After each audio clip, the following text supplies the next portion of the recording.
കൂടുതൽ വാർത്തകളും വീഡിയോകളും കാണാൻ ഈ ചാനൽ സബ്സ്ക്രൈബ് ചെയ്യുക. കൂടെ ബെൽ ബട്ടൺ അമർത്തുക. നമസ്കാരം. ജ്യോതിഷ പ്രോഗ്രാമിലേക്ക് എല്ലാവർക്കും സ്വാഗതം.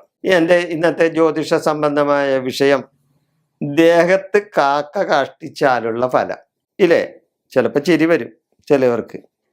ദേഹത്ത് കാക്ക കാഷ്ടിച്ചാൽ എന്താണ് ഫലം എന്ന് ചോദിക്കും. ചിലവർക്ക് ഇങ്ങനെയുള്ള അനുഭവങ്ങൾ ഇല്ലാത്തവർ വളരെ അപൂർവമാണ്.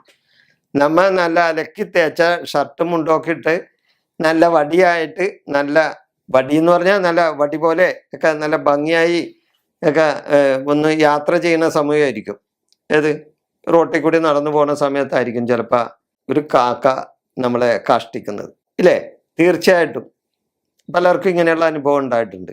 ഇത് എനിക്കൊക്കെ ഉണ്ടായിട്ടുള്ള അനുഭവമാണ്. എന്തുകൊണ്ടാണ്? അപ്പൊ ചില സമയത്ത് ചില നക്ഷത്രങ്ങളിൽ ഇങ്ങനെ കാക്ക കഷ്ടിച്ചാൽ, നമ്മുടെ ശരീരത്തിൽ കാക്ക കഷ്ടിച്ചാൽ ദുരാനുഭവങ്ങൾ ഉണ്ടാകാനുള്ള ഒരു നിമിത്തമായിട്ട് അതിനെ വേണമെങ്കിൽ കാണാം.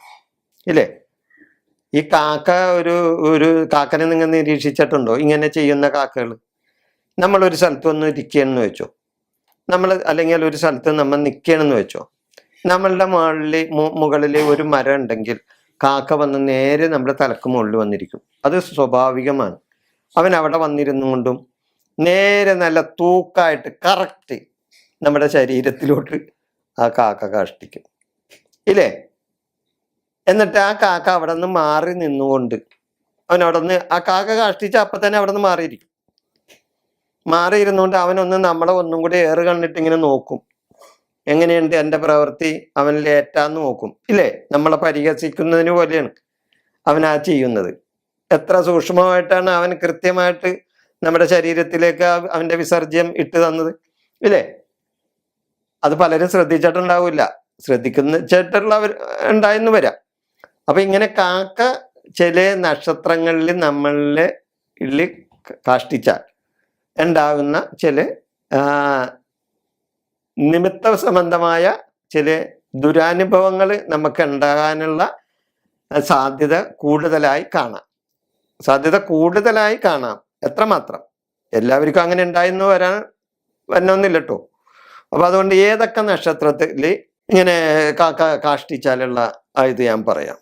അതായത് പൂരം, പൂരാടം, പൂരുരുട്ടാതി, ഭരണി, കാർത്തിക, തിരുവാതിര, ആയില്യം, തൃക്കേട്ട, ഈ നക്ഷത്രങ്ങളിൽ കാക്കകാഷ്ടം നമ്മുടെ ശരീരത്തിൽ വീണാൽ നമ്മൾക്ക് അത് ചില ദുസൂചനകൾ തരുന്നതിൻ്റെ ലക്ഷണമാണ്.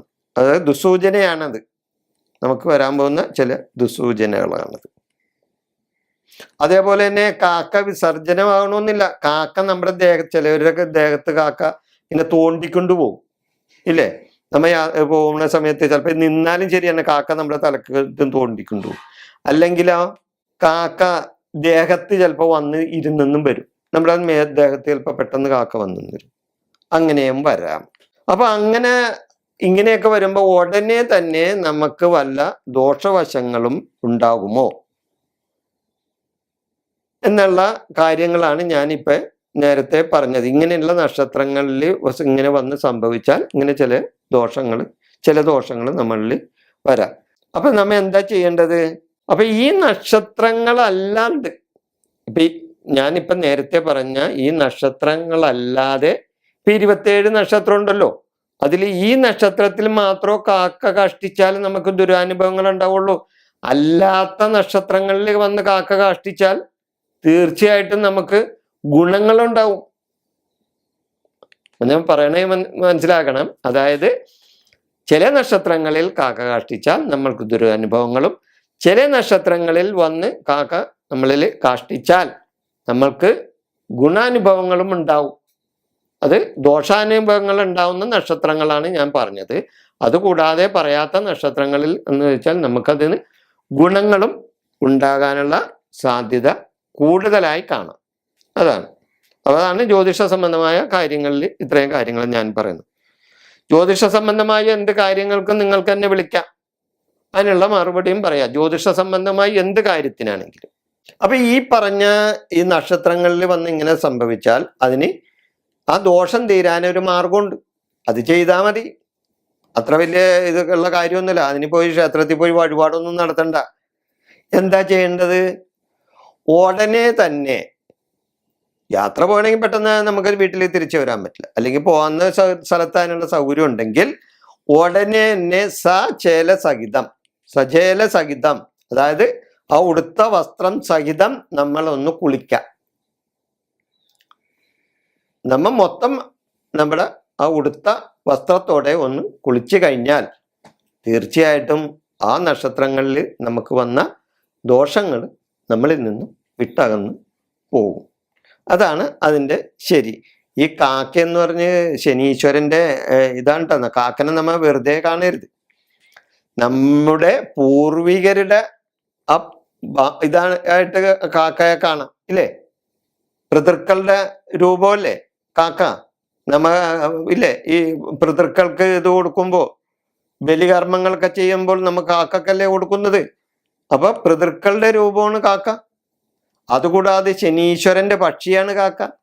അപ്പൊ കാക്ക ദേഹത്ത് കാഷ്ടിച്ചാലുള്ള ആ ചില അനുഭവങ്ങളാണ് നമ്മൾ മനസ്സിലാക്കേണ്ടത്. അതും കൂടി നമ്മൾ ഒന്ന് കാണണം. ഇതിനെ കളിയാക്കുന്നവരുണ്ടാ. അതിപ്പോ എന്ത് കാര്യത്തിലാണെങ്കിലും നമ്മെ കളിയാക്കുന്ന ഒത്തിരി ആൾക്കാരുണ്ട്. ഏത് വിഷയത്തിലാണെങ്കിലും അതിനെ നെഗറ്റീവായി ചിന്തിക്കുന്ന ചില ആൾക്കാരുണ്ട്. ചിലവര് പോസിറ്റീവായും കാണും. അപ്പൊ അത്രേ ഉള്ളൂ അതിൻ്റെ അകത്ത് കാര്യം. അപ്പൊ ഇതൊരു നിമിത്തമാണ്, ഇല്ലേ? ആ നിമിത്തമായിട്ട് നമുക്ക് വന്ന് സംഭവിക്കുന്ന കാര്യങ്ങൾ. അത് ജ്യോതിഷത്തില് ഇങ്ങനെയുള്ള ഒരു കാര്യങ്ങളുണ്ട്. നിമിത്തശാസ്ത്രം എന്നാണ് അവർ പറയണത്. ജ്യോതിഷ സംബന്ധമായി നിമിത്തശാസ്ത്രത്തില് പറയുന്ന ജ്യോതിഷത്തിന് 6 അംഗങ്ങളാണുള്ളത്. അതിലെ ഒരു അംഗമാണ് നിമിത്തം. ആ നിമിത്തമായിട്ട് നമുക്ക് വന്ന് സംഭവിക്കുന്നതാണ്. എല്ലാവർക്കും എൻ്റെ വിനീതമായ നന്ദി, നമസ്കാരം.